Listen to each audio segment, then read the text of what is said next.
न्यायालय में धंधा अब नहीं चलेगा।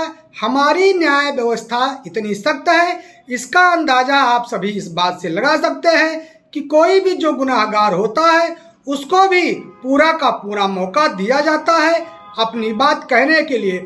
इस न्यायालय में राजा होगा या रंक होगा, सबको एक समान तौर पे देखा जाता है और सबके लिए एक समान फैसले न्यायाधीशों द्वारा किए जाते हैं।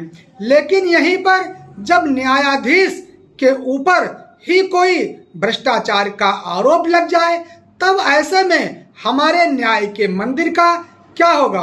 भारतीय न्याय व्यवस्था वर्ल्ड की एक अपनी अलग न्याय व्यवस्था है। इसका अंदाजा लगाना बहुत कठिन है कि यह कितने कठिन फैसले देती है और कितने निरीह गरीब प्राणी को न्याय देती है।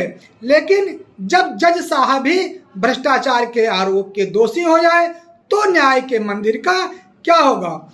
एक मध्य प्रदेश के जज साहबान हैं जो सोशल मीडिया पर बने रहते हैं, उनका नाम है निर्भय सिंह। उनके ऊपर एक भ्रष्टाचार का आरोप लगता है और भ्रष्टाचार के आरोप लगाने वाले व्यक्ति का नाम जयपाल मेहता है। जयपाल मेहता ने एक शिकायत यह कर दिया कि निर्भय सिंह जो जज साहब हैं, इन्होंने आबकारी अधिनियम की धारा 19 के अंतर्गत 2 मुलजिमान थे, जिसमें से इन्होंने एक की तो जमानत दे दी और दूसरे मुलजिम की जमानत खारिज कर दी, जबकि दोनों मुलजिमान का आरोप समान था, धाराएं समान थी।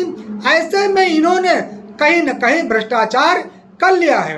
इस प्रार्थना पत्र की, इस शिकायत प्रार्थना पत्र की जांच होती है प्रशासनिक अधिकारियों द्वारा, लेकिन यह पाया जाता है कि जज साहबान तो भ्रष्टाचार के प्रत्यक्ष दोषी नहीं है, मगर आदेशों के पढ़ने के बाद यह देखा जाता है कि कहीं न कहीं ये कदाचार इसमें हुआ है और ये जज साहब कदाचार के दोषी हैं। सो जज साहब को टर्मिनेट कर दिया जाता है। जज साहबान मध्य प्रदेश हाई कोर्ट में अपील करते हैं और उनकी अपील को ये कहते हुए खारिज कर दिया जाता है कि जब दोनों में समान धाराएं थी, समान आरोप थे, तो एक की बेल खारिज करना और एक की बेल बहाल करना ये कहीं न कहीं अनुचित है और इसलिए आप कदाचार के दोषी हैं, ये कहते हुए उनकी रिट को खारिज कर दिया जाता है।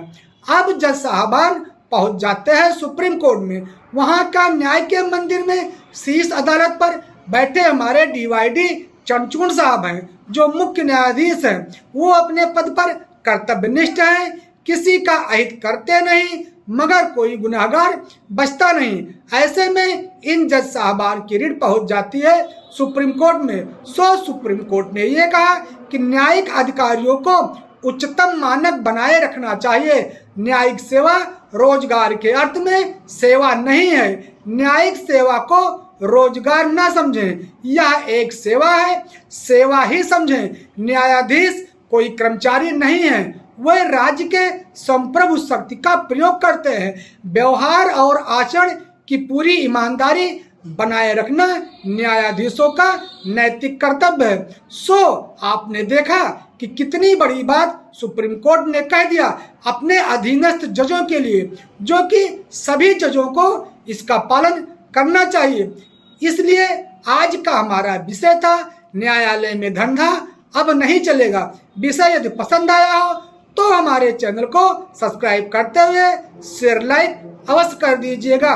तो ये था आज का विषय। फिर मिलेंगे नए विषय के साथ, तब तक के लिए प्रणाम, धन्यवाद।